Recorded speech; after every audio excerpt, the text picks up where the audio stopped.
I mean, I could say it. I just don't think it'll be a very popular thing to say. Probably not. No. All right, everybody, welcome back. We are the Jocks of All Trades podcast. It is now our new showtime, Monday, for Jock Talk, the show where we just kind of talk about kind of literally everything about the sports that we like, which doesn't really include hockey, baseball, or soccer. Anyways, with that being said, let's go ahead and jump in. We've got a lot of stuff to talk about. This episode is going to be very special. Kyle, go ahead. This is your time to shine. Talk about him. Listen, the first on the buzz is Minshew Mania. That's what they're calling it. They dubbed it. I did not call it Minshew Mania. That's what they're dubbing it. Yes, they beat the Jets on Sunday.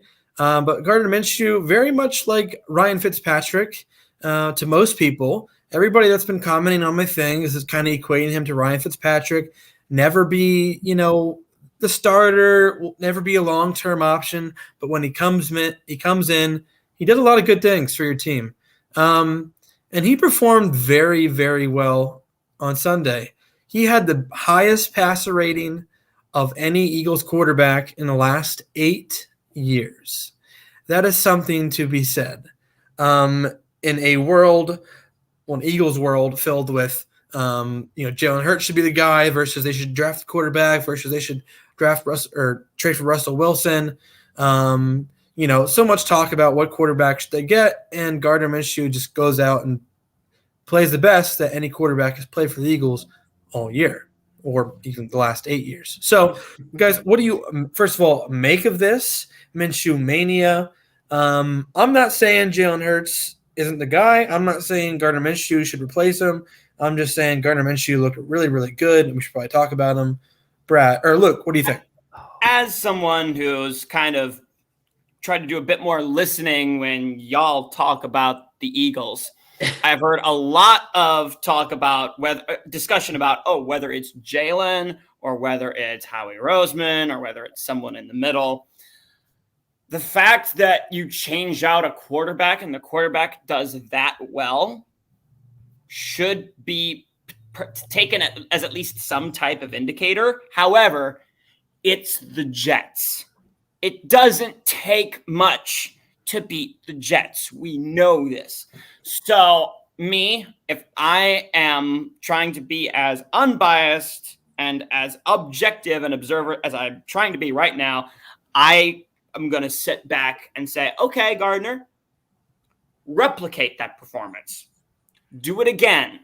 And do it again against a proper team, not someone like the Texans or the Lions who it's like dodged a bullet this week. So it's going to be I'm going, okay, maybe I don't know whether or not to start him.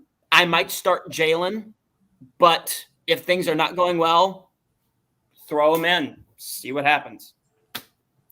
So because you guys know I'm the person who I am, of course I have a funny comment and then I have a serious comment. The funny comment being, I would like to liken Gardner Minshew to Samson. So as soon as he cuts his hair, he's going to suck and have no power behind him. Or he's lose the hair for power. Second of all, I'm sorry, Kyle. I'm going to be as nice as possible saying this. I think that Philly goofed up with Carson Wentz and Nick Foles. They should have honestly just paid both of them and had a reliable option to go back and forth. Instead, they let both of them go, and then now you have Jalen. Here is my caution. When you have a good backup, Gardner Minshew, who wasn't bad with the Jaguars, honestly, he wasn't, but he played for the Jaguars. That's what people didn't like. He wasn't the sexy quarterback like Trevor Lawrence. He wasn't the highly touted quarterback coming out of college. He wasn't that, but he is solid. If nothing else, that's the best compliment I can give him. He's solid. And you know what? Don't goof up. Pay him a little extra. Keep him. Jalen gets hurt. Now you got somebody to lean on. It just in my head, I just see the Carson and Foles similarities. Not the same type of quarterbacks, but the same situation of you need to have an next man up. And congratulations, Eagles. It was not Joe Flacco. Good job for ejecting that weirdo out of there. But listen, Gardner is not bad. Hang on to Gardner. That's all I have to say about it. Yeah, that's a good point of view because the Eagles notoriously have been known for backup quarterbacks as well, and Eagles fans are notorious for wanting the backup quarterback no matter who's in. That's just who they are. It's ridiculous, and I hate it. And they are in search of a long-term franchise quarterback.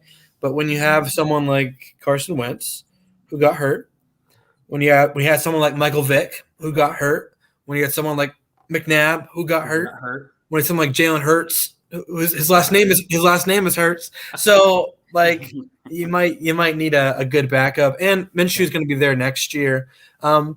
It's tough because like I'm not here wanting to cancel out Jalen Hurts to get rid of him because I think people are kind of on me about like, oh, like you hate Jalen Hurts. I don't. Like I think he has so many good qualities like leadership, athleticism, his running ability, good intangibles, a good work ethic. Like he has a lot of qualities that you want in a starting quarterback.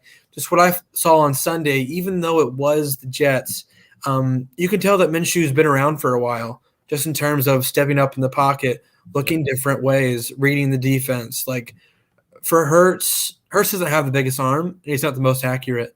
You know who also doesn't have the biggest arm or the most accurate? That's Gardner Minshew. He doesn't have those top tier qualities, but he's savvy. And I think that's what, if Hurts wants to be a long-term answer, he really needs to get a little bit more. I mean, it's his first year, so he has time to get more savvy in the pocket, to read the defense better, to move around instead of just running the ball, and he can last. So I think I'm not here saying Minshew should replace him, but I think Hurts, from watching that game on the sideline, can definitely learn a lot from that performance, and that like there's a lot of easy throws, a lot of easy things to do that once you get more experience, you can do that. So I'm hoping he learned that Sunday and can continue that. Let's move on. The Dolphins. Last year, guys, the Dolphins started out horribly, and then they won a bunch straight. I think they snuck into the playoffs. They won 5 straight. Do you believe in the Dolphins? No. Oh. No, I'm gonna straight up say no. Because here's the thing. You go back to what, mid-September, and this team went on a 7-game losing streak. Mm-hmm. Then it looks like they righted the ship. They have won 5 straight. Who have they played in those 5 games straight? They played the Texans, who they beat by 8 points. They beat the Ravens, which is respectable. Then they beat the Jets by 7. The Panthers by a little more than 23. Yeah, 33-10. And then they beat the Giants by 11. So I go, they are not even playing the average NFL team right now. They are playing the bottom of the barrel. They're getting these wins outside of the Ravens win from the bottom of the NFL barrel. So I go, again, it's very similar, I feel like, to the conversations we have when discussing college. Do it against a good team. Do it against even an average team. It's like, that Ravens win you have, that looks pretty good. That's respectable. Sorry, Brad. But that Ravens win looks respectable. Put some more of those on there, and we can have a discussion. Yeah, I'm with that. I just don't believe him because let's be honest here. They were touted to be one of the top 5 defenses coming into this league. Have they lived up to that at all? No, they haven't. Tua was touted to have a breakout year this year. Has he had that at all? No, he hasn't. Even though part of it is him, part of it is a really shoddy O-line that they decided to just neglect in the offseason last year. And they also neglected getting a real running back, even though I thought maybe Myles Gaskin could do it this year. No, absolutely not. He is conditional at best. So when you have all those things combined, no, I don't believe in the Dolphins. You don't have the defense to stop people. You can't rely on Tua last minute with the game. You can't give him the ball and say, hey, go out and score like 4 touchdowns and win us this game. He's not that kind of quarterback. So, no, I don't care who you're playing. When those are your main problems, I don't trust you.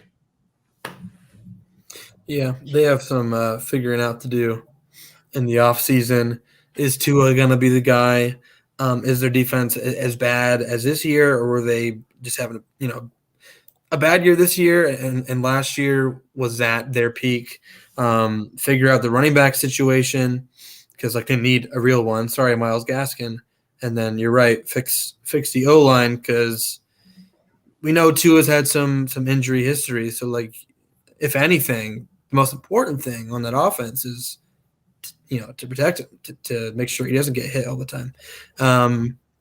Guys, I wanted to talk to you about something very, very important that happened Sunday. The Lions got their first win. I watched that live. Jared Goff throwing a touchdown to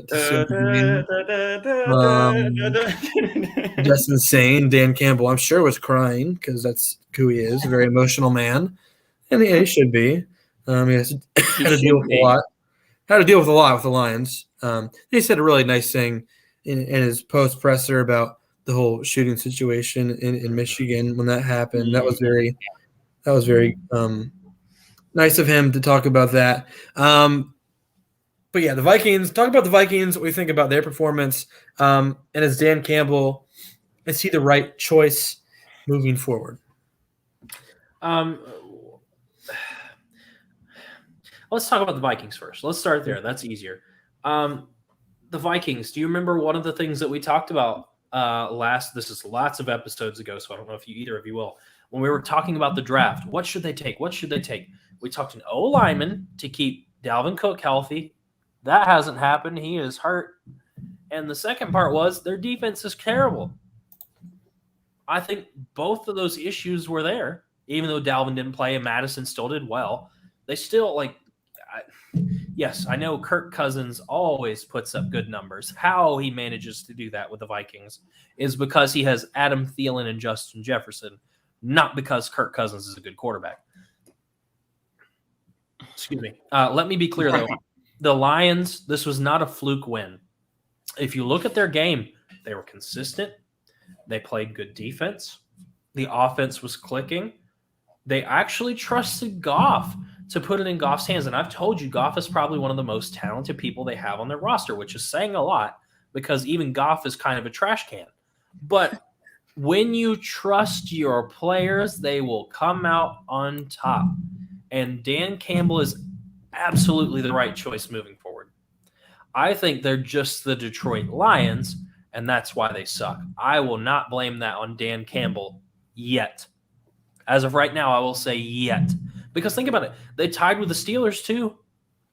They almost had 2 wins. Lost to the Browns by 3, lost to the Bears by 2, got murdered by the Eagles, but only lost to the Rams by 9, lost to the Vikings by 2, I'm telling Ravens by 2. They were in a lot of games this year, for sure. Yep. So it's not a matter of if the team is going to show up. It's a matter of finishing, which they finally did this past week. So that's my thoughts. And Luke, what are your thoughts on the Vikings? Can they really I feel like they have a lot of talent on their team, but can they pull it together with the state that they're in now, or do they need to make a move at head coach, quarterback? What has really hurt them, I think, is their utter and complete dependence, I think, when it comes offensively on Dalvin Cook. They think, he's just going to run through everybody and win us games. And then he got injured. He's been playing hurt for a bunch of the year. So he hasn't been, Dalvin Cook that, people won't necessarily want on their fantasy squad.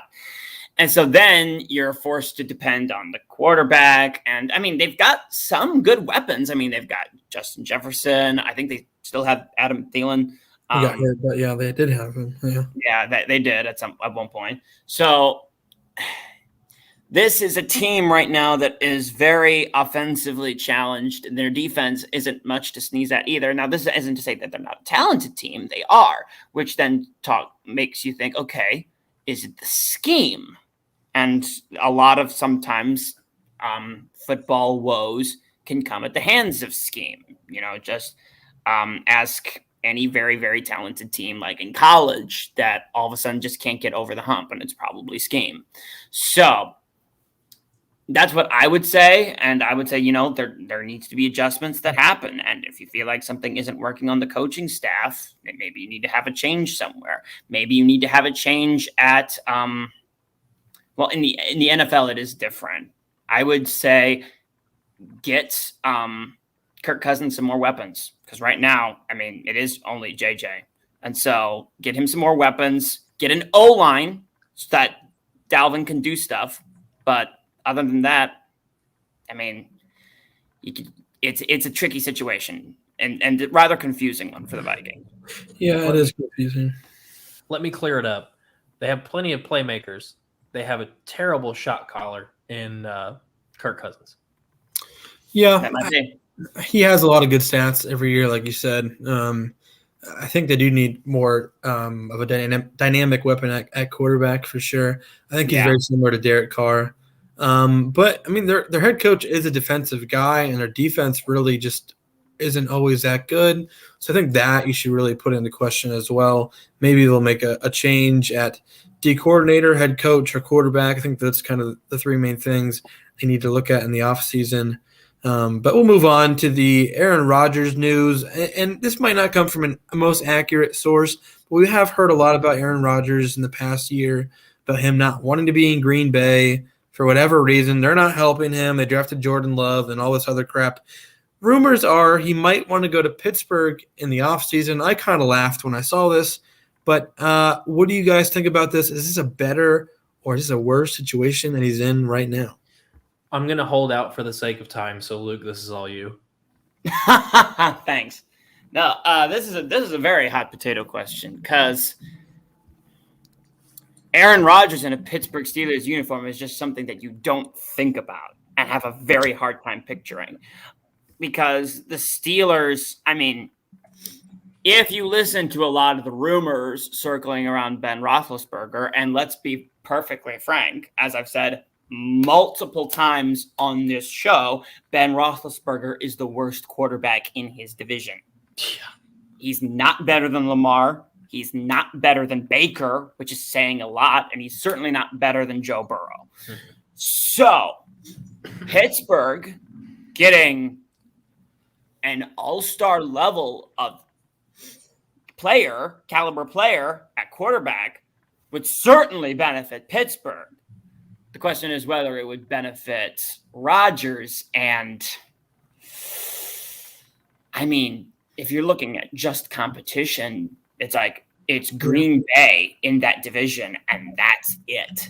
Who else do you have? Their closest competition is the Vikings, and they're 5-7. If you go to the other division, well, you've got Cincinnati, who all of a sudden has come out of nowhere and is doing really well. You have, I'm blanking, Baltimore. Baltimore is also in that division. Browns. The worst team right now in that division is Cleveland, and they're 6-6. So, division-wise, if you want an easier path to the playoffs, it's certainly not the best decision. No. Yeah. Let's just break down. I will talk for like 1 second. Even worse, let's not even talk about the division. Let's just talk about the team talent overall. You want to go away from Devontae Adams, Valdez-Scantling, Aaron Jones, A.J. Dillon, and you want to go to Juju, Claypool, Deontay Johnson. Najee is probably Najee, yeah. No, Najee's the one bright spot. Right, but the O-line for the Steelers is trash. You're going to get whacked even more than you're getting much worse. He's always complained about the offensive line. Steelers is one of the worst.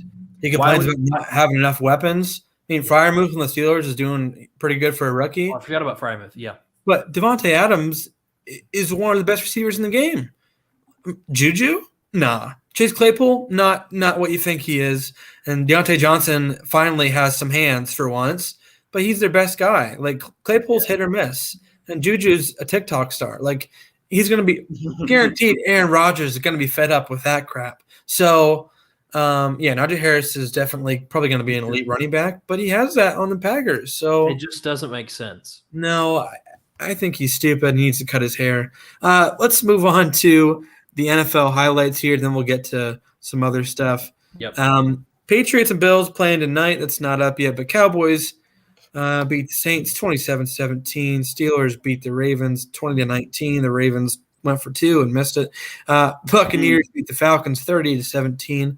Cardinals whipped the Bears. Dalton had 4 picks. When is Matt Nagy going to get fired? They beat them 33-22. Chargers dismantle the Bengals 41-22. Lions squeak out that win against the Vikings 29-7. Dolphins beat Mike Glennon and the Giants 20-9. I believe our good old buddy Jake Fromm from Georgia is going to start for the Giants next week.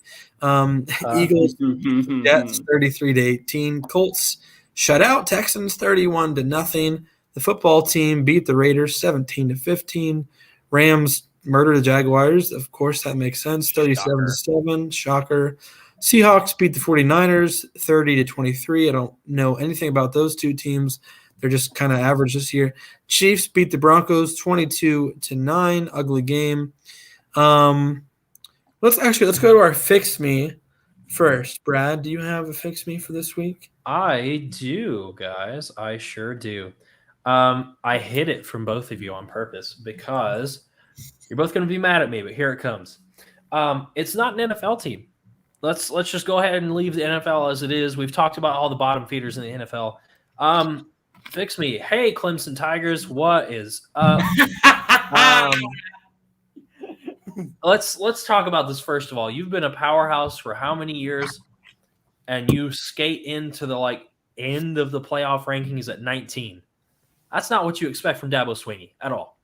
And now one of the things that Clemson has touted for years that Alabama has never had is he has kept his coordinators. And now Brent Venables is going to be the head coach at Oklahoma. I think that the Clemson dynasty is coming to a hard stop. It is. Because Swinney, the best thing Swinney had was having those guys there every year. Consistency. Consistency is helpful. It's why every year at Alabama, I'm like, are we going to do it? Yes, we have the talent. I know that. Don't even start with your team's more talented than ours. I know. I got it. But when we switch out our coordinators like a pair of underwear, I don't know who's going to do what every year. So that being said, the best thing about Clemson has just walked out the door. Dabo Swinney had already said, if players get paid, I'm going to stop coaching. He was still there, but boy, it didn't seem like he was coaching much this year, did it? So here's what I'm worried about for the Clemson Tigers, because they are a formidable rival. I treat them as such. They have proven it time and again by dueling with us on the big stage and whooping us a couple times. And that's fine. I'll take it. But I want to caution where you are now. You are now without one of the better defensive coordinators in the entire college football system. He's gone. One of your worst points this year was your defense. Now you're going to be scrambling for somebody new. That's bad. Let's start there. Find someone with experience. Don't try elevating the running backs coach or the D-line coach. Don't do that. You want to have a chance to keep competing? Go get somebody. Be like LSU. Be like USC. Be like Oklahoma. Be aggressive and find somebody. You have to. You just have to. That's number one. Number two, listen, DJ Uganga, blah, blah, blah, yeah, esophagus noises, whatever his name is. It's not good this year. Yeah. Not good. He was not what was Advertised. touted at all. Not what was promised. Nowhere close at all. Let's back up a little bit too. In your first game you played against Georgia, we all thought that was going to be the granddaddy of games. Which ended up being Georgia's best win, by the way. Yes. We thought that was going to be the granddaddy of games. You put up 3 points. The one touchdown pass you threw was to the other team. Exactly. You put up 3 points against a really good defense. I'll give them that. They're a good defense. But Alabama just hung on half of the points that they've had scored on them all season in one game. If you're truly an elite team, why did you struggle so hard in that game? That should have been the wake-up call. Week 1 should have been the wake-up call for Clemson that, wow, we should not have struggled like that against Georgia. So here's what I'm going to say. First of all, your quarterback's not it. You should have started looking to somebody else after you went through the biggest game on your entire schedule, and you floundered terribly. You should have looked for somebody else. You're going to need to do that in the offseason, or tell DJ you need to leave, or you need to show up, man. Secondly, I think that Clemson offense is starting to become predictable. Listen, Alabama had to change with the times. Do you guys remember back in the day where the Alabama offense was one-dimensional? It was run first. If we had to throw, you might as well give the ball to the other team. Like But that you was still what won. Alabama was. What? You still won. Not my point. Not my point. Just listen. Just listen. Nick Saban had to change with the times. Would you still describe Alabama as the run-only option team? No, because they evolved with the NFL that turned into a pass-first offense. That's where we are. Clemson has already been there. They've been pass-first. But when was the last time Clemson actually had a running back they could fall back on? I think they kind of need to have a little bit of an opposite transition. If you don't have a strong passer, find a good runner. Find a 5-star guy. Find a bull. Find a speedy guy. Build your running back room. Go look at their stats for the season. They can't run worth a crap. Like, it's terrible. But my whole point is, if you have struggles on literally both sides of the ball, you have to change something. And honestly, I've seen it online. Clemson fans are calling for Sweeney's head. I don't think they should be calling for Sweeney's head quite yet. But like, the point remains of, like, this is not where Clemson should be. It's not where they want to be. I'll give him this, though, as a little devil's advocate. Like, they did just lose one of the best quarterback prospects that, scouts have ever seen. I'm not saying Trevor Lawrence is going to be, like, the best quarterback of all time, but in terms of scouting, you know what I mean? Like, all right, but they did the same thing. And here's the other part. They did the same thing with Deshaun Watson, and they still competed. It's because they had Trevor Lawrence. Well, yeah, that's fair. Here's the thing. What was Clemson doing before Deshaun Watson? It was very similar to what we saw this year. They were not a perennial powerhouse before Deshaun Watson. Clemson is a team that depends on having a generational quarterback talent. If they don't have that, they become a above average to good team. I agree. It's like you give them Deshaun Watson and they go win a national championship. You give them Trevor Lawrence, they go win a national championship. They don't have that in DJ right now, and it's costing them. Here's my one pushback to that.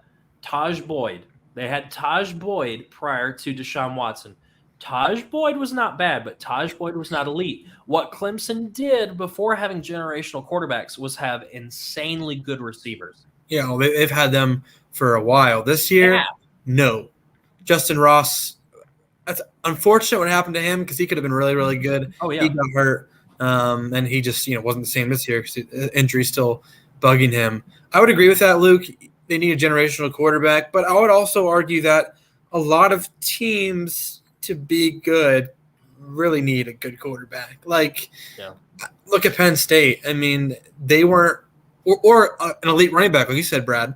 The times that I've seen Penn State their best was when they had McSorley and Barkley, who respectively have been like the best at their position in terms of Penn State history. You know what I mean? Like, that's when I saw Penn State's offense at their best. Like, McSorley wasn't the best quarterback in the country, not even close. But in terms of like best Penn State quarterback, best Penn State running back, those two together were one of the best combos Penn State has seen. Yeah. So like for any team, I mean, I would argue if Georgia had a quarterback, a good one like a Bryce Young, a CJ Stroud, a Kenny Pickett, that game would have been a little bit more competitive because they were kind of one-dimensional.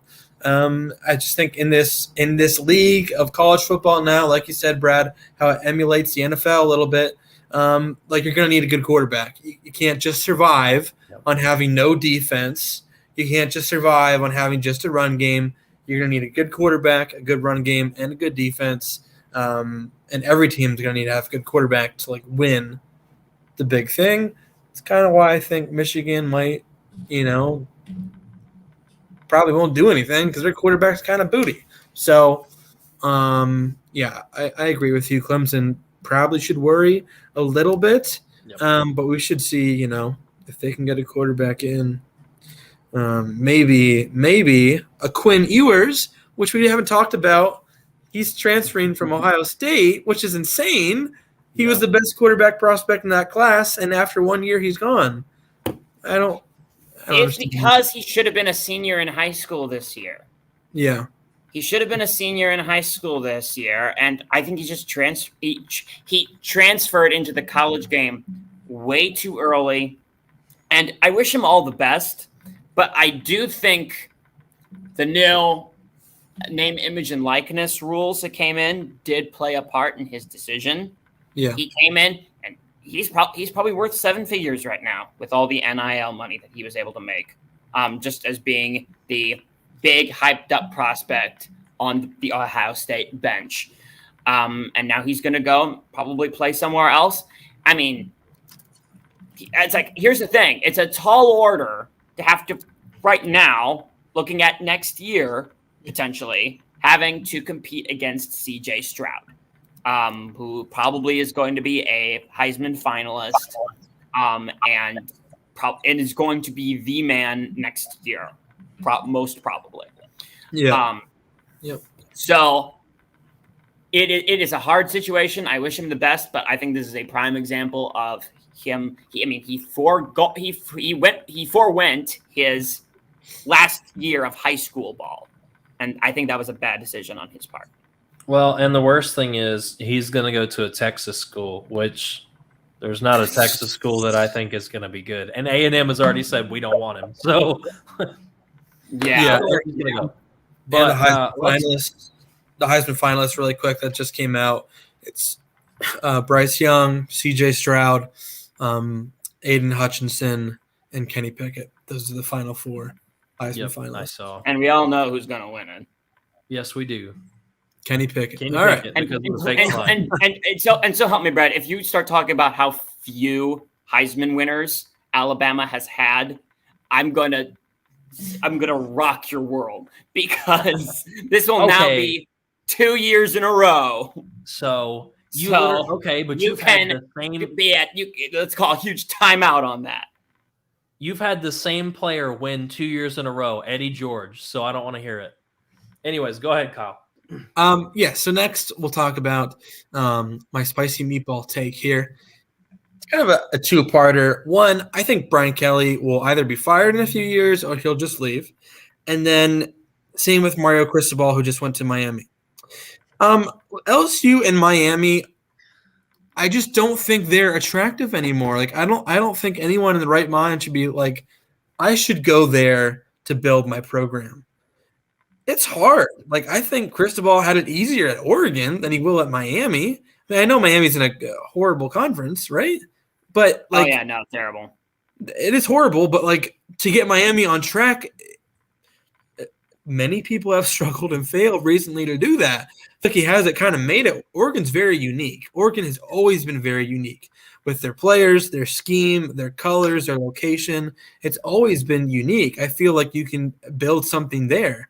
Notre Dame, again, very unique. They don't even have a conference. You have it made for you there. You can go 10-2, 9-3 there every year, always be on TV, and just be there for life, Brian Kelly, if you wanted to be.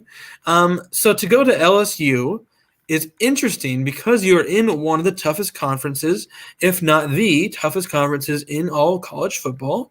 Put Big Ten and SEC right up there. That's going to be hard. Number 2 for LSU is like, other than the Joe Burrow year, in the last 7 years, they've been kind of meh. They've 8-5, 9-3, 8-4, 9-4, 10-3, the Joe Burrow year, and 5-5 and 6-6. Their offense has kind of always been notoriously bad besides the Joe Burrow year. If you remember LSU, they've known for their defense, and I've always loved LSU. They've put out some really elite talent in the NFL. They're always, exciting in the way their defense is anyway. So I don't want to pick on LSU, but like in terms of them in the conference, it's very, very hard for them to get to the tippity top. And that's what Brian Kelly and LSU thinks that's what they're going to go. They're not going to go there. Brian Kelly is a good recruiter, but he's also fighting in the South for a bunch of other recruits. He's not in Indiana anymore. Who do you have to compete with in Indiana for recruits? Indiana? Great. That's it. Purdue? Ugh. I know other states around there like Ohio State, Michigan, Penn State, even Alabama recruits up there sometimes too. But like for the most part, you don't have to compete with anybody, but you do in the South. No. I don't think it's going to work out for him. He had it made at Notre Dame, and I think Cristobal had it made at Oregon as well. You beat Ohio State this year. That's impressive. No shot to you, Luke, but that's impressive. And I know you kind of faltered at the end of the year, but your quarterback kind of sucked. You had it made at Oregon. Brian Kelly had it made at Notre Dame. You don't have to play in a conference. Now you have to play in one of the toughest conferences in all of college football. That's stupid. LSU, I understand why you hired him because you need a good head coach. I think you need an identity. Ed Orgeron wasn't going to be your coach forever. Go Tigers. Go Tigers. But like, I'm going to miss that. Yeah, I think expectations though for both programs they're too high. Yeah. I think I said this before on a podcast. Like Miami, you're not what you were in the 80s, 90s, and early 2000s. Early 2000s, yeah. You're not that. You don't have the Ray Lewises and the Terrell Suggs, and I think he was on Miami anyway, and the Edgerrin James and whatnot. You don't have all those guys anymore. You were 7-5 this year, 8-3, 6-7, 7-6. Like you've been the only time you got above 10 wins was in 2017 in the last 17 years. So look at their head coaches. Randy Shannon for 4 years, Al Golden for 4 years, Mark Richt for 3 years, Manny Diaz for 3 years. Like, that's what I'm saying, Brian Kelly, you ain't going to last much longer than 3 or 4 years, bud. So That's my hot take. Think of it what you will. I just don't have high expectations for either of these programs. I think they have too high of expectations. So I mean, it's not that spicy. It's true. Like, they really took big risks. Truthfully, same with Lincoln Riley. We could have thrown him in that conversation too. Like, you're taking big risks on mid schools and hoping to come out with it. So, I mean, I hope it works out for him. I do. Like, it'd be nice to have some competition. I think it'll work out better than Brian Kelly or Mario Cristobal. I think it'll probably work out much better for maybe those two. Maybe. We'll see. But anyhow, let's take out the trash. Can I please take the first one? That hurts me as a Southern person. I have to. I'm sorry. Brian Kelly, the last time I checked, Northern blood ran through your veins, man. You were in Louisiana for 1 day and sitting there and talking like this to people, and we're going to go back and win the SEC. Shut up, man.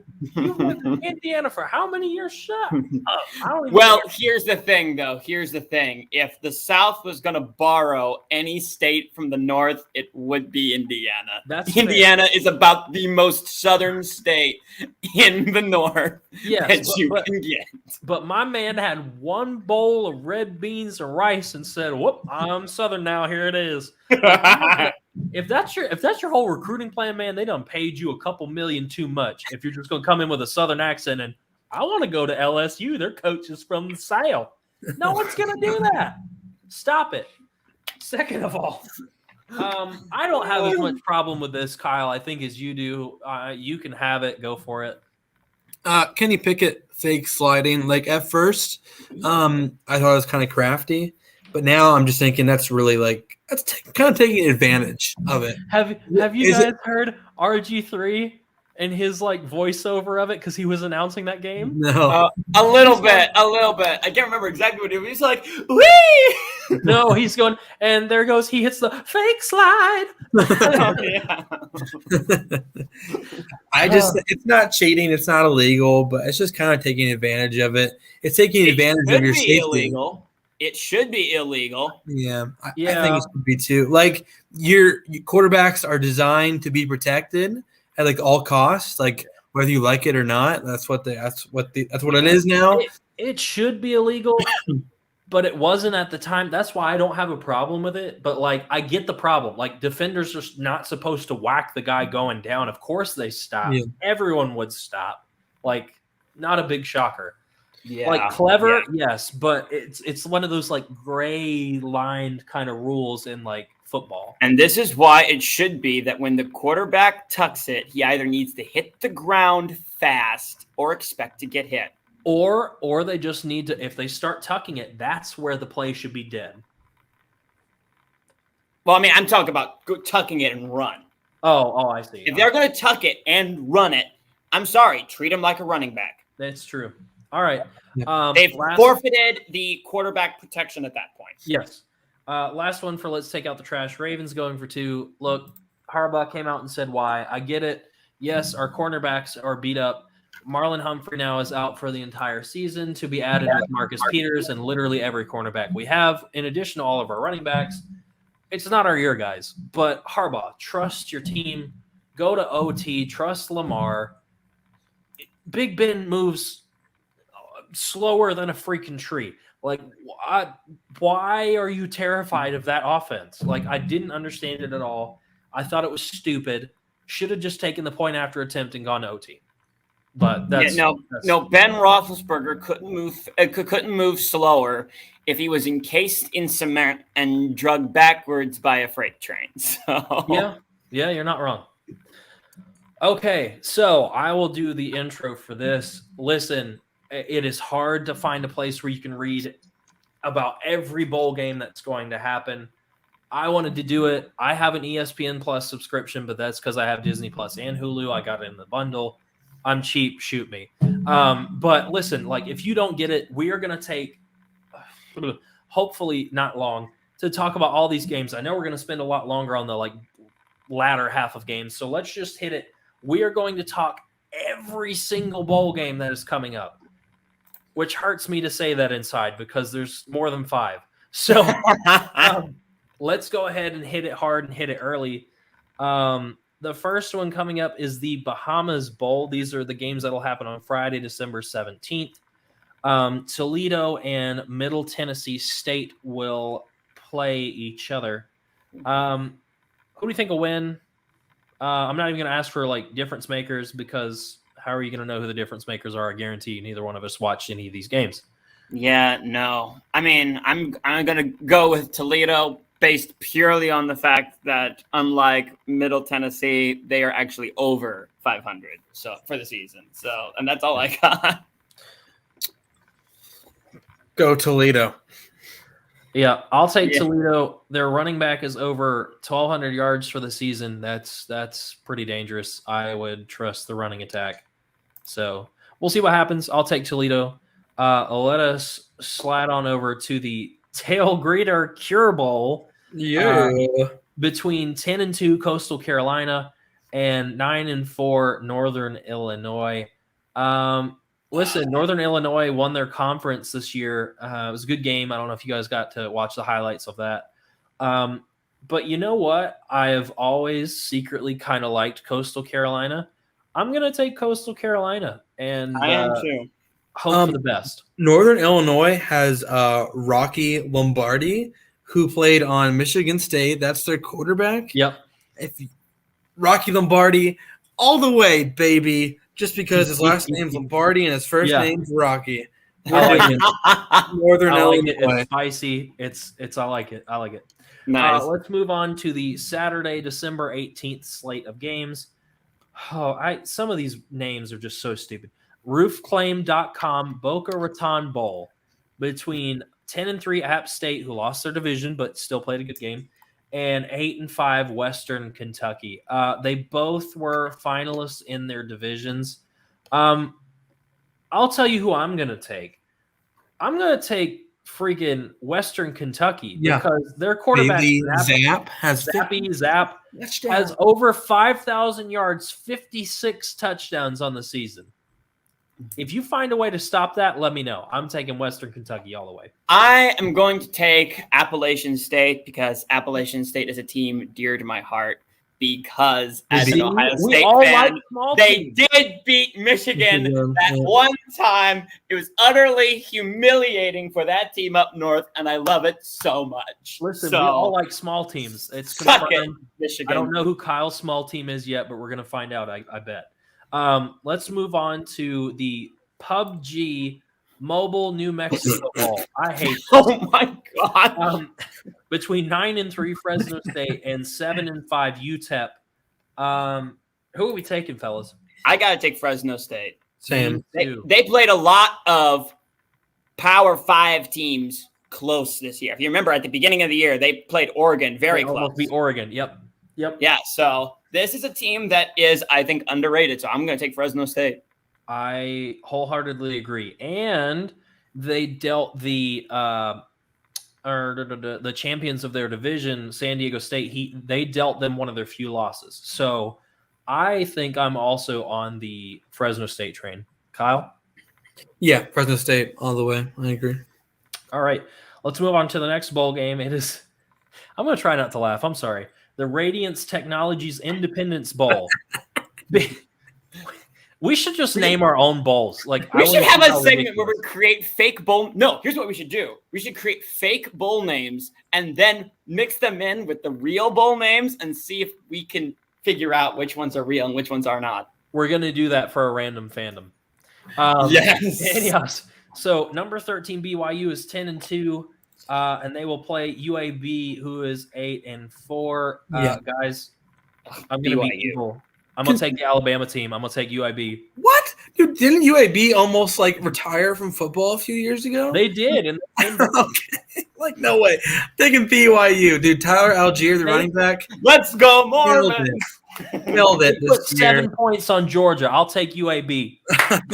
Tyler Algier is going to be a draft pick probably this year or next year when he comes out. They're BYU's running back. Their O-line's always very good. I think they'll demolish UAB. I'm going BYU.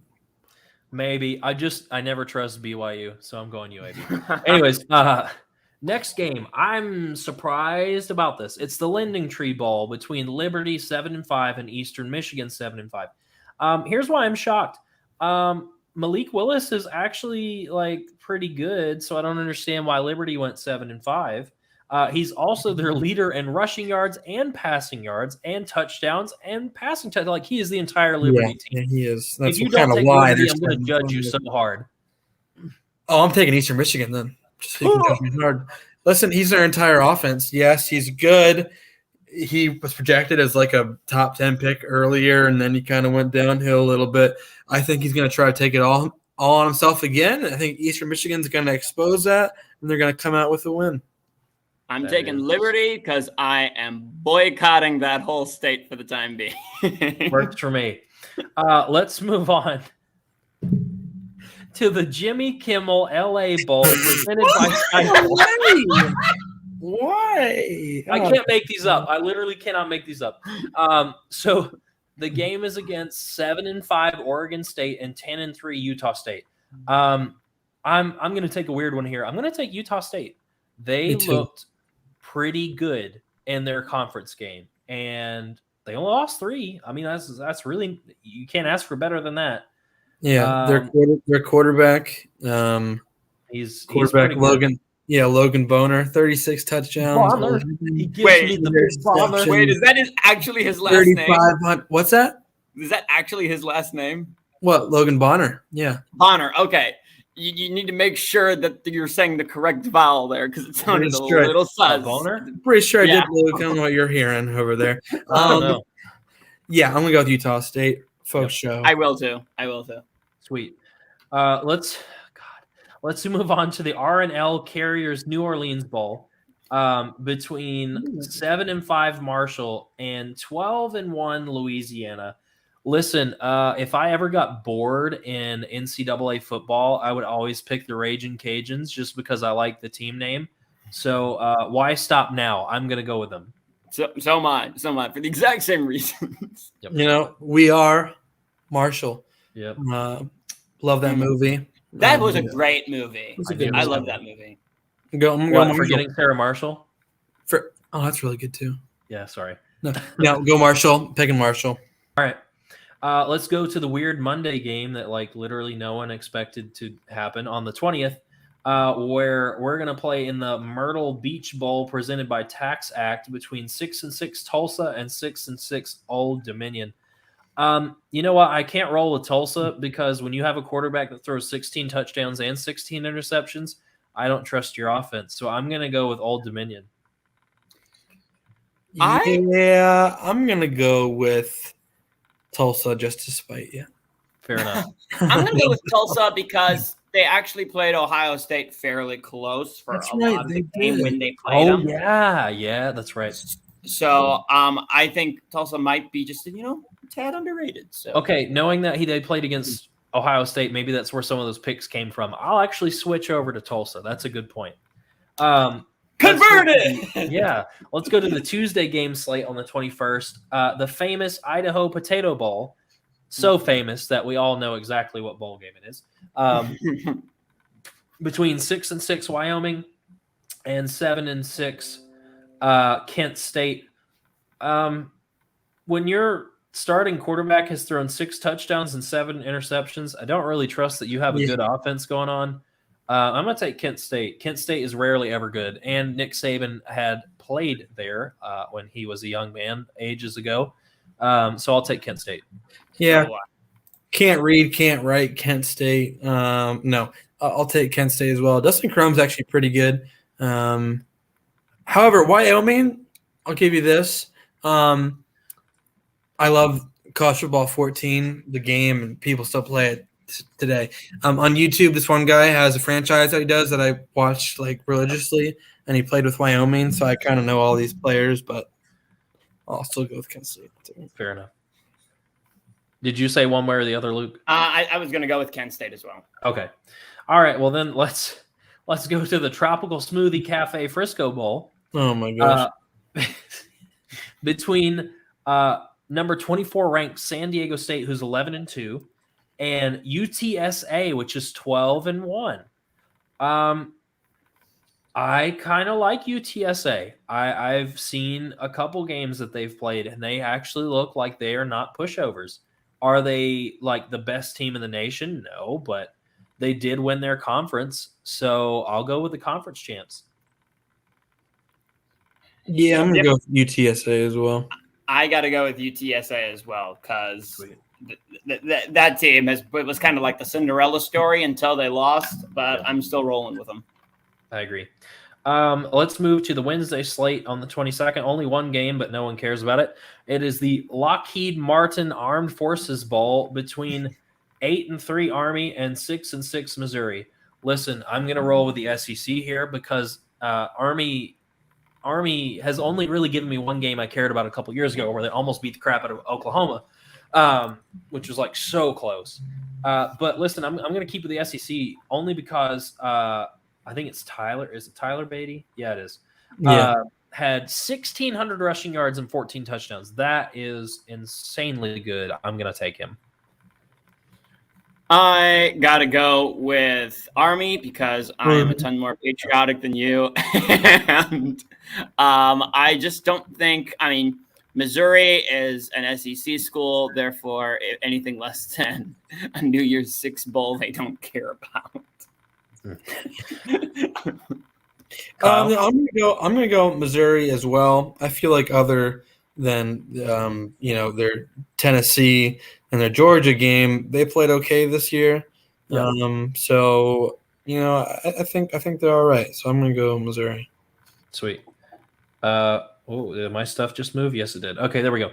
For the Thursday slate of games on the 23rd, we have two. We have the Frisco Football Classic between Miami, Ohio, which is 6-6, and Northern Texas, which is 6-6.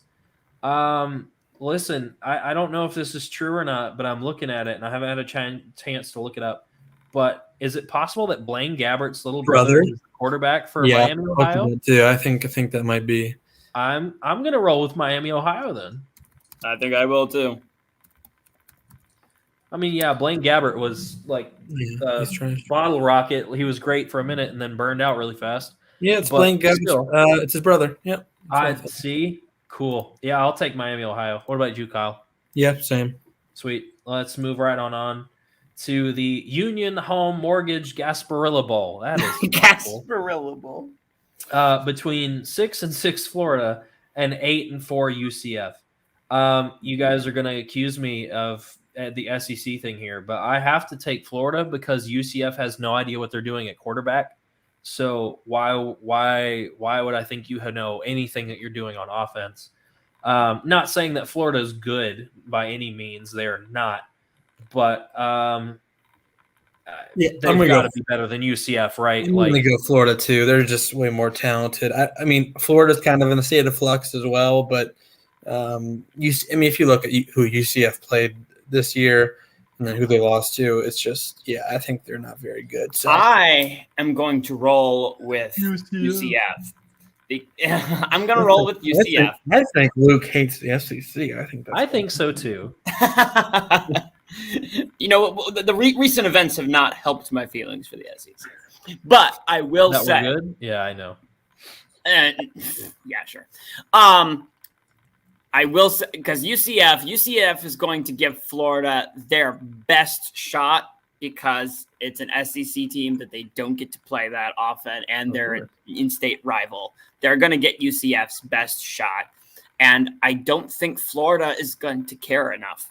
Again, it's like coming into these bowls, UCF has a ton more motivation, and motivation means a lot in these games. Just ask Auburn a couple years ago when they played UCF in the Peach Bowl. So anyway, I'm going to roll with the Knights.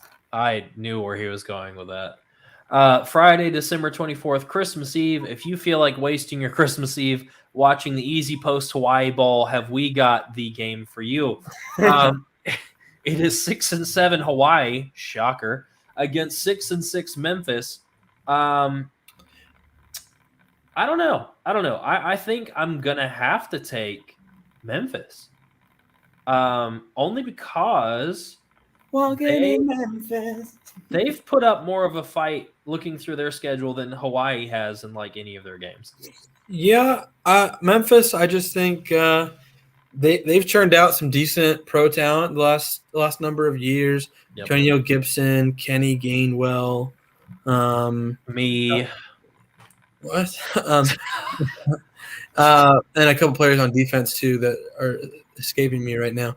But and Tony Pollard as well. So I think they have some decent guys on their team, and they perform pretty well. They beat they lost to Penn State, but it was darn close a couple years ago. So I'm gonna go Memphis. I think they have more talent.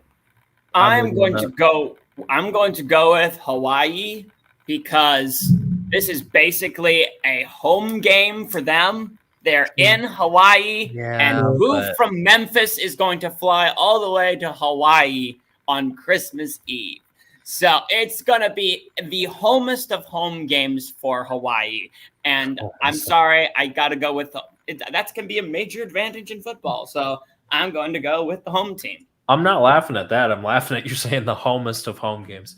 Anyways, speaking of time wasters, if you're bored on Christmas Day at 2:30, we have the Tax Act Camellia Bowl. Between, Luke, you should care about this, 6-6 Ball State and 7-5 Georgia State. Look, Ball State, you're really close to where I live. I don't care enough about either one of these teams. I'm going to go look through how they played against people. Okay, but Georgia State almost beat Auburn. Ball State, what have you done? I'm gonna go with Ball State. I think last year they did very, very well last year in the COVID year. Now you could just equate that to the COVID year, but I think they're better than what people think. I'm gonna go Ball State. Now that I'm looking at their schedule, I actually am also gonna go with Ball State. I got to go with Ball State because that was really, really close to where I lived for many, many years. So. Yep. All right, cool. Let's scooch on over to Monday, the 27th. We will have the Quick Lane Bowl between 8-4 Nevada and 7-5 Western Michigan, which suddenly decides that they want to look like the Washington football team. Listen, I am kind of a fan of Carson Strong. Yeah, Nevada. I'm going to take Nevada in a heartbeat. Yeah, Carson Strong all the way. Nevada. Yeah, I think I'm going to agree with that. Sweet. Then let's go to the Military Bowl presented by Peraton. I swear we've had like 4 Military Bowls at this point. Between 7-5 East Carolina and 6-6 Boston College. I got to look at the schedules. Again, I just don't care enough about these teams. I'm going to go with Boston College because they're at least a Power 5 team. They've been playing some, higher caliber teams, like the Clemson's kind of Miami's of the world. Clemson only beat them by 6. I'm taking Boston College. Yeah, there you go. You go. I'm with you. I'm with Boston College. Yeah, I think Phil Jerkovich is playing again for Boston College, and he was pretty good when he started out, but he had a wrist injury. So he's back at quarterback, I think, for Boston College. So I'm going to go Boston College. Sweet deal. Let's move to Tuesday, the 28th games. Now we're starting to get into some games that are like slightly better because the win portions are better. Let's go to the Ticket Smarter Birmingham Bowl between 11-2 Houston and 6-6 Auburn. This should be easy. Without Bo Nix, I'm going to take Houston. Sorry, TJ Finley. Yep. Like I can't get behind it. Sorry. I'm taking Houston too. I'm going to go Auburn behind Tank Bigsby. Freaking Tank Bigsby. You're canceled. Moving on. We're going to the Serve Pro First Responder Bowl between 6-6 Louisville and 9-3 Air Force. I'll take Louisville. At least they're like a team. Because Air Force is Air Force. They're 9-3 though. Yeah, but your quarterback has thrown 5 touchdowns, and if you get behind earlier and you're supposed to have that guy throw for you, it's not going to happen. Yeah, Malik Cunningham's putting up Lamar numbers in some games, even though he's not Lamar. He's doing some good things over there at quarterback for Louisville. I'm going to go Louisville. All right, I'll go Louisville too. Sweet. Let's go to the AutoZone Liberty Bowl between 6-6 Texas Tech and 7-5 Mississippi State. Mississippi State. I'm not even. Yeah, I like Will Rodgers. I really do. I'm going to take Mississippi State as well. Sweet. Easy. Let's move on to the, oh my God, San Diego County Credit Union Holiday Bowl. Between number 18 North Carolina State at 9-3 and UCLA, who is 8-4. Listen, NC State has actually played some decent games this year. They almost beat Wake Forest, and Wake Forest is ranked higher than them. They lost to Miami, which wasn't great. They beat Clemson in 2 overtimes, which wasn't great. But for the most part, I mean, they've played pretty consistent football. UCLA, on the other hand, like you're good one week, you suck the next week. You're good one week, you suck the next week. I don't know that I can get on board with that, so I'm going to go with NC State. I'm going to go with NC State as well because ACC, we're not quite yet the Pac-12, and NC State has put up some very quality performances this year. Fair enough. Chip Kelly all the way. I'm going with Chip Kelly, and UCLA. Sissy Blue. No, thank you. Let's go to the last game of this. The Guaranteed Rate Bowl. I didn't know what you said, but I'm sure I didn't like it. 8-4 Minnesota and 6-6 West Virginia. I'm going to be completely honest. I like Minnesota. I liked Minnesota last year. I like them again. I'll take the Big Ten team. I'll take it. Yep. No, I'm going to take Minnesota as well. PJ Fleck, I think, is a great shot. PJ Fleck is a good coach. PJ Fleck is a good coach. And I think they would have had a much better performance this year if they didn't lose Mo Ibrahim this year. In the first he was game. very, very good for them. Yeah, he was. That was a big loss for them. So I'm going to take Minnesota. I'm going to go Minnesota as well. Yeah. Okay. Let's move to the Wednesday slate of games. The Wasabi Fenway Bowl between 6-6 Virginia and 8-4 SMU. This is not a competition. I'm going to take SMU. They really weren't bad most of the season. It just feels obvious to me, but that's just my preference. No, I agree. I think SMU is much better. Virginia just hired Penn State's secondary coach, so I'm really mad about that. So I'm going to go SMU. There you go. Let's move on to the new Era Pinstripe Bowl against 6-6 West Virginia and 6-6 Maryland. Did you mean Virginia Tech? Or what did I say? You said West Virginia. Oh, I'm sorry, Virginia Tech. I'm going to take the Tagovailoa brother and hope for the best. What about you guys? I just remembered it's his little brother, so I'll take him as well. Yeah, he's been pretty terrible this year from what I've seen in some games. He played Penn State and looked like absolute crap. But Virginia Tech did just steal my defensive coordinator, so I'm going to go Maryland. Okay. It's mad. Let's then move on to the Cheez-It Bowl between 7-5 Iowa State and number 19 Clemson 9-3. Ukulele is terrible. I've always liked Brock Purdy. I think he's a senior now. I'm going to stick with Brock Purdy. And Breece Hall, baby. Breece Hall. Oh yeah, no, I'm definitely taking the Hurricanes. I think it's the Hurricanes. Yeah, Iowa State. Let's go. Breece Hall all the way. Cyclones. Cyclones. Yeah, that's what it was. Thank you. Yeah, I knew it was a swirling weather pattern. I'm gonna go Iowa State for sure. I love their running back, so I think he'll do well. Sweet.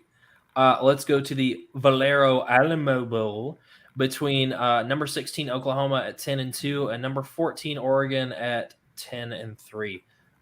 This is really tightly contested in the point spread and everything, and they're like right next to each other, and they're very similar teams. I will say I have to take Anthony Brown. He's been there before. I'm going to take Oregon. He knows how to navigate bigger games. Yes, they've lost to Utah twice. Not a big deal in my mind, especially when your rival has lost to Baylor and who else did they lose to? Oklahoma State. They can't play in big games. I don't trust Oklahoma.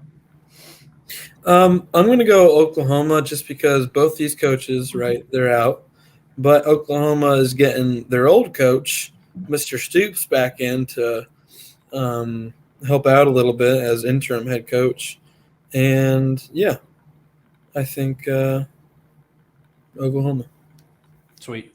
I think I'm going to go with Oklahoma as well because I think that, they lost a lot, but with the whole Mario Cristobal thing going on right now, I think it's a fresher wound for Oregon. Oregon's uniforms are better. I'll take Oregon. Let's move on to the Thursday games on the 30th. Probably the most boring game. And who in the world is going to be up at 11:30 to watch this game? It's the Duke's Mayo Bowl between South Carolina that's 6-6 and North Carolina that's 6-6. I feel like this is obvious. Sam Howell. I'm going to take North Carolina. Yeah, Sam Howell, Ty Chandler. Yeah, I just think they're going to show up, so I'm going to North Carolina. Yeah, plus interstate rivalry, border state rivalry, so I'm going to take North Carolina as well. Cool. Let's go to the Trans-Perfect Music City Bowl between 8-4 Purdue and 7-5 Tennessee. Luke, you both know what we're going to do, and it's fine. I'm going to take Tennessee. Listen, Tennessee beat a ranked Kentucky. Tennessee put a good amount of points on Georgia. They put a good amount of points on us. They almost beat ranked Ole Miss. They tried to beat up on Florida. That's pretty good. But Purdue does have some of the best wins. But if you look at their wins, where they were ranked after the fact, it doesn't look as good with Iowa and Michigan State. Michigan State is probably their best win. I'll give them that.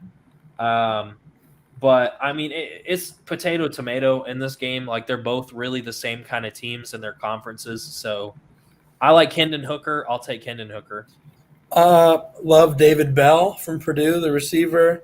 I think he's going to be a legitimate, one of the best receivers in the NFL someday. He's a monster. He's a monster. Yeah, I agree.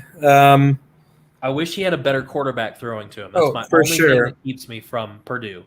Yeah, I just think when they're underdogs, they just perform well, and they're an underdog in this game. So I'm going to go Purdue. I'm going to go Purdue as well. I'd like to see it. I would. I'd like to take Purdue, but I just don't trust O'Connell. Anyways, let's go on to the Chick-fil-A Peach Bowl. This game interests me so much. Number 10 Michigan State versus number 12 Pittsburgh. It's up to you. Do you really like Kenny Walker or do you really like Kenny Pickett? It is the battle of the Kennys. I'm going Pittsburgh, man. Kenny I am Pickett. too. I just don't think Michigan State. When's the last time they faced a really good quarterback, Luke?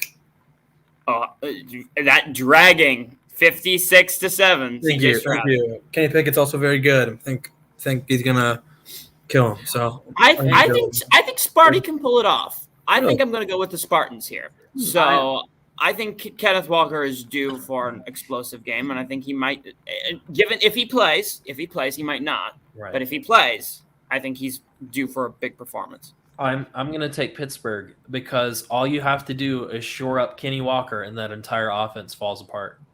So like you barely even have to like commit to the pass game because you know that they're going to run it. So I'll stick with Pittsburgh, but I agree with Luke. I feel like Sparty has the talent to do it. I don't know that they will. That's where I'm sitting, but we'll see. We'll find out. Let's move on to the last slate of games that day. The SRS Distribution Las Vegas Bowl between 8-4 Arizona State and 8-4 Wisconsin. I'm torn here because I was really expecting Jaden Daniels to do a lot more than what he did. Me too. Same with Graham Mertz too. He's been really bad this year as well. But Rashad White is really good for Arizona State. But on the other side of that, Braylon Allen is also really good. So it's going to be a heavy running game on both sides. And I don't know who I favor. I might take Wisconsin because they have the harder schedule out of the two of them. But I just this one's going to be a lot closer than I think people are thinking it's going to be. Yeah, I'm going to go Wisconsin as well. I do think defenses travel a little bit, and Wisconsin's defense is good, and I think people kind of underrate Wisconsin just because they're from Wisconsin, and they're all big white boys. But I think Arizona State hasn't played a defense like this, so I'm going to go Wisconsin. Yeah. Yep. Let's go. We're going to skip the semifinals and come back to those, okay? So Friday the 31st, if you're not watching the playoff games, shame on you. But the other games, if you're not interested in those, is the Tax Slayer Gator Bowl between number 25 Texas A&M at 8-4 and number 17 Wake Forest at 10-3. Let me be entirely clear. I'm torn on this because Isaiah Spiller is a literal freak of nature. However, Sam Hartman has looked really good for Wake Forest. So it's whether I trust A&M to ram it down their throats or Wake Forest to pass all over A&M. Now, just going by experience for one of the biggest games that A&M played this year, they kind of stopped us from passing all over them. And Bryce Young is a Heisman candidate right now. So do I think a lesser quarterback is going to have the same success? I don't know. But Isaiah Spiller is scary. I might take A&M, but it's going to be like by a field goal. I'm feeling Wake Forest, actually. I think that passing, because here's the thing, Alabama did score 38 points on Texas A&M, so it's not like they were completely unable to pass the ball on them. And the Demon Deacons have scored at some points 70 points in a game. So I think that passing game is probably even better than what we would think. So I'm going to take Wake Forest in this one. I'm going to go Texas A&M. I just think they're going to overpower Wake Forest's offense. Yeah. I think you'd have to actually put a gun to Luke's head to have him pick an SEC team, first of all. Second of all, I think I've already picked an SEC team earlier, though, didn't I? No, I'd have to look. You picked against Missouri. That was the only one that you would have picked. Let's go to Tony the Tiger Sun Bowl between 7-5 Miami and 7-5 Washington State. Listen, Miami lost their quarterback, so why would I take Miami? I'm going to take Washington State, even though I know barely anything about them. Yeah, just a couple players here. I love Max Borghi, running back from Washington State. Also, Rambo from Miami is a good receiver, but Miami got a new coach, quarterback. Miami is favored, but I'm going to go Washington State, I think. Yeah, Washington. I'm going to go – let's see. I'm going to go with – I'm going to go with Washington State here because for a long time they had Mike Leach at head coach, which was hilarious. And as a Florida State fan, I am required to hate Miami. So I'm going to go with Washington State. Fair enough. Let's go to the Barstool Sports Arizona Bowl between 7-5 Boise State and 8-4 Central Michigan. Hank Bachmeier is still playing. Isn't he like 8th year senior? Like I feel like he's been there forever. Anybody else feel that way, or is it just me? I've been there for 3 years. I haven't felt like I don't know. I'm gonna go Boise State for sure. Me too. Yeah. Yeah, I'm gonna go Boise State as well. Easy one. Let's go to the New Year's Day games. Kyle, we have the Outback Bowl first between number 21 Arkansas 8-4 and Penn State at 7-5. This is hard. This is the battle of two really good receivers: Traylon Burks for Arkansas, Jahan Dotson for Penn State. Oh my gosh! Listen, I think Penn State has the ability to beat Arkansas. I think they had the ability to beat Michigan, the ability to beat Illinois, Iowa, even Ohio State. I really did, but I think Franklin weighs them down a little bit in terms of coaching, and they never rise to the occasion. I think Arkansas is going to win. Yeah. All right. So contrary to what's been insinuated on this podcast, I'm going to go with Arkansas. No, of course, just the game pick against a Big Ten team, man. Look, here's the thing. I watched the game that Arkansas played against Alabama, and it was a very good game. They've got some quality receivers there. I think it was number 16 for them. But they only lost to Ole Miss by 1 point too. Yeah, no. So they are they're a quality team in the SEC. So I'm probably going to take Arkansas in this scenario because they played Alabama very close. Kyle, I'm going to redeem you. I would have taken Penn State had they beaten either Ohio State, Michigan, or Michigan State. But if you go back and look, they lost barely to all three. I think it's going to be a game. I think Arkansas might come out with it, but it's definitely going to be a game. I'm like losing my voice. Let's go to the PlayStation Fiesta Bowl between number 5 Notre Dame, who's 11-1, and number 9 Oklahoma State, who's 11-2. It's simple. I'm going to take Oklahoma State. Notre Dame craps the bed in every single bowl game they play in. Not really. I'm gonna take the Pokes, the Cowboys as well. I think, especially with Brian Kelly leaving the way he did, I think Notre Dame is still kind of reeling from that, and I'm not sure they're going to be able to recover in time. Also, since when would I ever call Jack Cohn a good quarterback? So yeah, he's not. But I'm going to go Notre Dame anyway, just because I don't think Oklahoma State is the type of team to blow out Notre Dame like the other teams they've played in the past in big games. I don't think Oklahoma State is as good as those teams, and I think Notre Dame can beat them, so I'm going to go Notre Dame. Works for me. Let's go to the Verbo Citrus Bowl between number 2 Kentucky, who is 9-3, and number 15. You mean number 22 Kentucky, right? Yeah, that's what I said. Number 22 Kentucky. Okay, I thought you said number 2 Kentucky. No, 9-3, okay. And number 15 Iowa, who is 10-3. I like Chris Rodriguez. I think he's a really good running back. Kentucky has hung around in more games than I ever expected them to. They're actually a good team. And when I just look at Iowa, you lost to Purdue, you lost to Wisconsin, and you lost to Michigan big. So the 3 times that you should have walked away with a win, you have not been consistent. They shouldn't even have beaten Penn State, if you want to be completely honest. Sean Clifford going out was the only reason they beat Penn State. So Iowa is the only team I'll actually give Big Ten hate to. They are overrated as crap. Here's the thing. Yes, I think Iowa is overrated, but I think Kentucky is too, because I went over their schedule, and let's take a look at the teams they beat. They beat Chattanooga by 5. Listen, you know who went to Chattanooga, Luke? What was that? Do you know who went to Chattanooga? I do not know who went to Chattanooga. Terrell Owens at one point went to Chattanooga. Yeah, well, is he there now? No. So they beat man. Chattanooga by 5. They beat South Carolina by 6. They only beat Florida by 7. So, and all the main games that they played, they lost by major margins. Iowa's wins are against Indiana, Iowa State, Kent State, Colorado State, Maryland, Penn State, Northwestern, Minnesota, Illinois, Nebraska.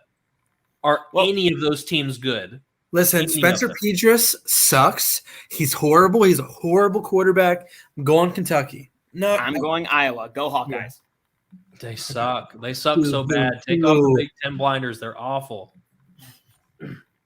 Speaking of Big Ten blinders, let's talk about the next game, the Rose Bowl, presented by Capital One Venture X, between number 6 Ohio State 10-2 and number 11 Utah 10-3. This isn't even a game, guys. This isn't even a freaking game. We know it's Ohio State that's going to come out with it. Duh. Although I will say, having a running back that has 20 freaking touchdowns, that's kind of scary. I will take Ohio State in this game. However, I will say shocker. Utah kind of scares me a little bit because they could very easily walk into that Rose Bowl with a very similar game plan that Michigan had, in that they're going to run the ball and just out-physicalize the other team like what they did to Oregon. Maybe, but the talent gap between the two teams is incredible. That is true. That is true. But it's also very possible that Ohio State can walk into the Rose Bowl with a bunch of disappointment that they didn't make the playoff. Maybe. So, and I would say that for a bunch of teams, and I think that's a real thing that happens. So I'm still going to take Ohio State in this game, but I do have that slight bit of doubt. Yeah, I'm going to go Ohio State. I don't think Utah is going to be able to cover Olave, Wilson, and Smith and Njigba. No. And then they have to deal with Travion Henderson as well. I don't think Utah's going to be able to stop all of them. Ohio State's favored by like a touchdown. I'm going to go Ohio State. Okay. Let's go to the All-State Sugar Bowl between number 8 Ole Miss, who is 10-2, and number 7 Baylor, who is 11-2. Is Matt Corral playing? I don't know. I was going to say if Matt Corral plays, I'm taking Ole Miss. Because right now they're averaging 506 total yards on offense. That is deadly. That is insanely good. If Matt Corral doesn't play, they lose their biggest playmaker, and it's going to be Baylor. So for right now, I'll say Ole Miss. I agree with you completely. Yep. If Matt Corral doesn't play, I'll take Baylor. Either way, I'm going to take Baylor. Ouch. Oh, okay. Pain. I agree with you. If Matt Corral is playing, I'll take Ole Miss. If it's not, then it will be Baylor. Baylor, yep. Because honestly, and this is a whole different discussion for another time, I thought Baylor should have been number 4. Anyhow, let's move on to the last slate before the big games. The Tax Act Texas Bowl between 7-5 Kansas State and 6-6 LSU. Listen, LSU is a trash bag and a half, but here's the only reason I'm taking LSU. The only reason. I think the Brian Kelly hiring might actually put some fire into those boys to play a good game. And I mean, they've played everybody close this year. Everybody close. Even in their losses, they have played everyone close. I think maybe the Brian Kelly hiring is a bit of fire into everybody. Max Johnson is a sophomore. He's going to get to play with Brian Kelly next year. I guess, if you want your starting position, show the coach what you can do. You know what I mean? So I'll take LSU, especially because I don't believe in the Big 12. So I am going to take Kansas State in this scenario because you look at some of the major teams that they've played. Yes, they lost, but they didn't lose by much. I mean, the most they lost by was to Oklahoma State. And they only all lost by 11. They only lost to Oklahoma by 6. They only lost to Baylor by 10. So this is a better Kansas State team that we've seen that needs to probably get a bit more credit. I'm going to go with Kansas State in this scenario. Yeah, but they did lose to 5-7 Texas. That's pretty bad. The talent. I mean, yes. I mean, if you look at how Texas plays, but you also have to take into account the talent gap between a team like Texas and Kansas State. Texas still can recruit much better than Kansas. Oh. Don't come at me with that look. Maybe sus at best. Kyle, LSU or Kansas State? Yeah, I'm gonna go LSU. Yeah. Okay. All right, and the two granddaddy games. Let's be really brief. We're like way over time. The first one is the Goodyear Cotton Bowl Classic between number 4 Cincinnati, who is 13-0, and number 1 Alabama, who's 12-1. Honestly, it's Alabama. Like it should be Alabama. However, my head and my heart are split up. I am excited for the reunion with Jerome Ford and Alabama. I'm excited for that. Welcome back to playing against. He's never played against Alabama. He's played with Alabama, but never against. So this should be interesting. Didn't you at one point have Luke Fickell on your staff? I don't think so. Okay, Ohio State staff. Huh? I said Luke Fickell was on Ohio State staff. Oh, that's my. Yeah. Yep. Desmond Ridder plays well against garbage teams, so I want to see it. I want to see it in real life to believe it. So for now, it's going to be Alabama. Yeah, no. Yeah. My mind says Alabama. My heart says Cincinnati. I'm going to be pulling for those Bearcats. I'm sorry, Brad. But I mean, I'll always watch an Alabama loss, but they're not gonna lose. Probably not. Alabama is more likely to lose in the national championship this year than they are in the Cotton Bowl game. That's very true. Yep. So let's move on to the other side, which is the Capital One Orange Bowl between number 3 Georgia, who's 12-1, and number 2 Michigan, who's also 12-1. When you look at it on paper, it's two similar programs. Yeah, they're very similar two teams. Very different ways in their approach. For example, Michigan is a run-heavy team, and Georgia is a pass-heavy team. I feel like Georgia's pretty run-heavy as well. I mean, yeah, but what? Yeah, but that didn't happen in the SEC championship. Well, no, because they had to pass it. Well, I'll tell you what, that Brock Bowers kid, he's good. He's real good. He makes me scared. He scared me a lot. Neither quarterbacks scare me. So no. Yeah. This is another place where my heart and my head are split up because, again, let me be very clear. I don't give a dang for the whole state of Michigan. But I think that team up north is going to win. I don't know. I think it's going to be Georgia, and this is the only reason why. A, coach is already talking about taking out Stetson Bennett and putting back in JT Daniels. JT Daniels is a real quarterback. He can actually play. If they put him in, I might actually be a little scared. But Stetson Bennett is a garbage bag and a half. I don't trust him. He can't do a dang thing. Don't trust him. The second part to that, Georgia just took a big L. A big L.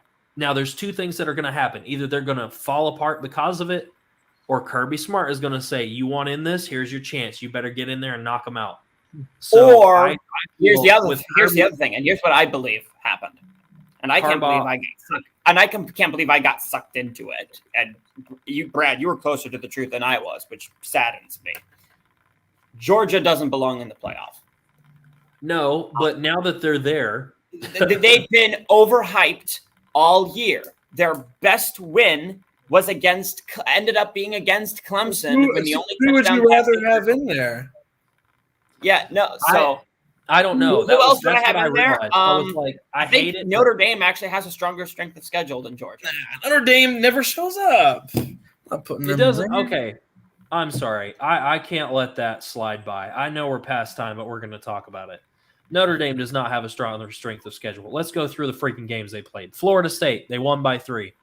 Terrible. Toledo, they won by 3. Terrible. Purdue, they beat. Good for you. They beat Wisconsin. They got whooped by Cincinnati. They beat Virginia Tech by 3. They beat USC. They barely squeaked it out against North Carolina.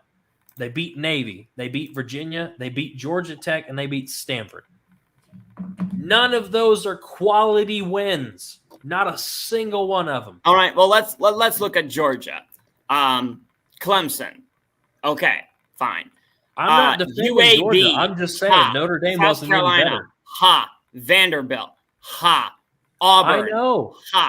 And the only good wins they have on their schedule are Clemson, Arkansas, and Kentucky. Listen, but Arkansas and Kentucky are overrated too. You look at their schedules, and it's even worse. Listen to me. You're arguing for no reason. I don't think Georgia should be there either, but who would you have put over them? I'm with Kyle. You could do that whole schedule thing with literally any team you wanted to do. Go look at their schedule and then the teams they beat. Okay, well, who did they beat? Like, that's what college football is. Teams that suck sometimes beat teams that are good. And I'm just saying, if Georgia were a Big Ten team, they wouldn't be in. I think they would. No, they would have been in. If Ohio State had played Michigan in the title game, if that had ever happened, you know what I'm saying? Like the two biggest If Ohio State had 2 losses and then went to the Big Ten championship game and won, I think they would for sure be in. Yes. 100%. I'm not sure because that happened in 2017 and it didn't. Well, okay, all right, hold on. Don't do the 2-loss thing. Do an undefeated Ohio State versus a 1-loss Michigan. Michigan comes into the title game, beats the crap out of Ohio State, but Ohio State was undefeated up to that point, and they were number 1. Ohio State. And they were number 1.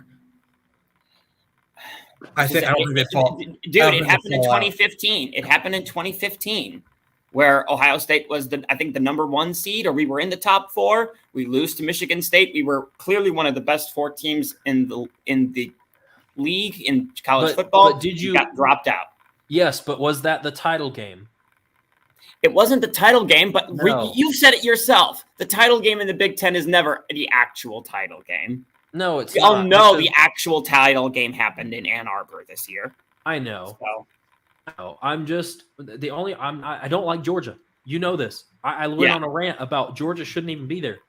Like I'm not defending it. I'm just saying they're there now. Who are you going to take? Yeah. Like I have to take Georgia because I hate them, but you know what? They've got resilience. They've got some resilience, and they've put it on Alabama before. They have. I agree with you. Here's the thing. I think Ohio State would for sure put up a better fight than Cincinnati would in the playoffs. Yep. 1,000,000% agreement. I think they should be in over Cincinnati. I think they're a better team. It's just like, what do we do with that 4th team sometimes? It's like that team that's undefeated, that doesn't really play anybody, that's kind of under the radar, and they wind up getting smacked. So, like, we'll give you the 4th seed, and we'll see what happens with you. Usually, you play like crap, you know? And Kyle will agree with this. If the committee was dedicated to their own rules, here's how I said it should have gone. Alabama, Michigan, Cincinnati, Baylor. Baylor was conference championships. Baylor lost one game, right? 2 games? 2 games. Even so, they're conference champions of the Big 10. Or sorry, Big 12. Why weren't they even in the conversation? And they should have been over Notre Dame too, because I've heard it from so many fans. We don't need a conference to be in there. Yes, you do, because your schedule sucks every year. And when you get in there, you get exposed every year. Should have been. They would have had if they had been in the ACC like they've been kind of flirting with for so many years. They would have been in. Yep. Personally, I think it should be Alabama, Michigan, Georgia, Ohio State. Maybe. I will say, watching Alabama play Georgia, I was salivating for Ohio State to have a chance to play Georgia. Because if that's what Alabama can do with their defensive inconsistency and one elite wide receiver that was 4th on Ohio State's depth chart, I would have loved to have seen them play. Yeah, but here's the difference, though. You wouldn't have come in as the underdog. We came in as the underdog because everybody said, well, you played like crap the back half of your season. You shouldn't have been there. Well, everyone was – here's the thing. Georgia was being favored by like 7 points over Ohio State before Ohio State lost to Michigan. So, anywho, we're spending too much time on it. Yes, we are. That is actually the end of our episode. If you've hung around, thanks. Let us know how you felt about Bowl Mania. If you are a fan of one of those teams that we just kind of glossed over, I'm so sorry. Do better. Be in a better bowl game. Anyways, with that being said, like, subscribe. Let us know how you're feeling. and we will see you next week. All right. See you guys.